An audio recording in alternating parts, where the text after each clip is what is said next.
establishment.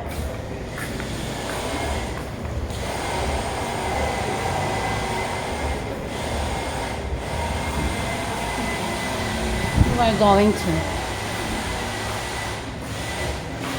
Kami lang po ay nagsasabi kung bakit po delay ang sahod. Kilala ko may-ari mo yun. No problem, it's me.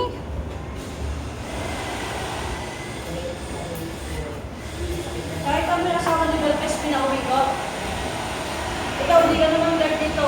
Alis ka na lang muna dito. Kami nagtatanong po sa inyo, sagutin niyo kami ng maayos. Karapatan po namin magtanong.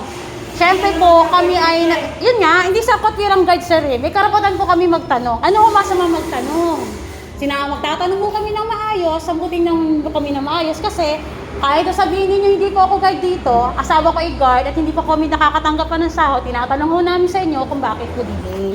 So ano ho masama kung magtanong po kami at karapatan ho namin na May GC sagutin. nag-response na kami sa GC. Hindi naman kami accounting eh. Makakaintindi ka ba? Hindi yung sagot, kaya nga pwede naman ninyo sabihin ng Kaya maayos. sinasabi ko sa'yo, hindi ka naman guard, not accomplishment ka rito. Hindi po accomplishment, may authority po ako, meron po ako authorization letter for that. Hindi po ba? Oo.